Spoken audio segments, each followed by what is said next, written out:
Hi, I'm Jeremy Pang from School of Wok, and this is my new signature kitchen from Symphony. This is my mum's barbecue rib recipe. It's really easy. I'm going to show you how to marinate it up and then straight into the oven. First is first, there's some ginger and garlic. It's always nice to have some mixing bowls nearby, just so you don't have to keep moving to the bin.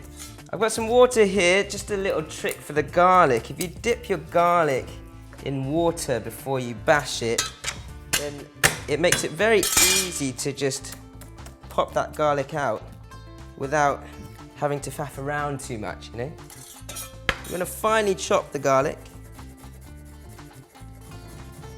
And having that water as well for the knife just lets that garlic slip off the knife as you go. Now, everything in Chinese cooking is finely chopped, finely diced, for good reason, because usually we have really big families trying to feed the masses.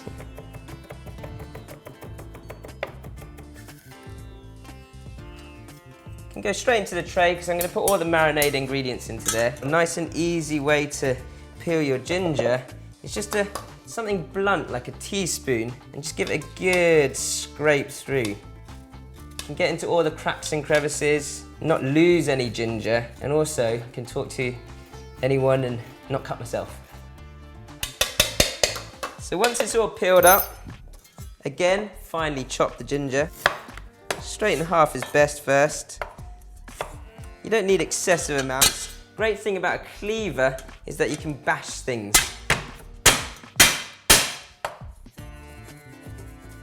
And then it's nice and easy to chop up. And it can be pretty rough because it's going to go into the oven for a good hour and a half to 2 hours, so it will all sort of melt into that marinade. Ginger and garlic ready for my marinade. Right, so time to marinate up the ribs. We've got here some sugar and some ketchup and some hoisin sauce.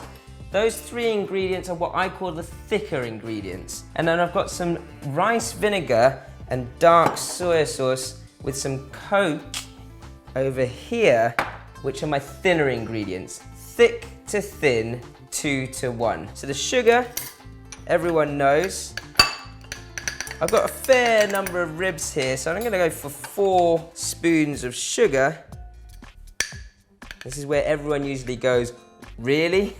So I'm gonna go 4 to 2, thick to thin.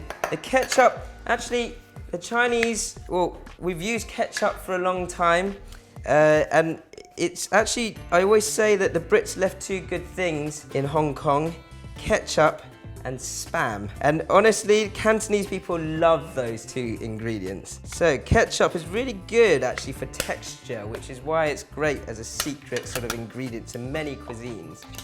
Hoisin sauce next.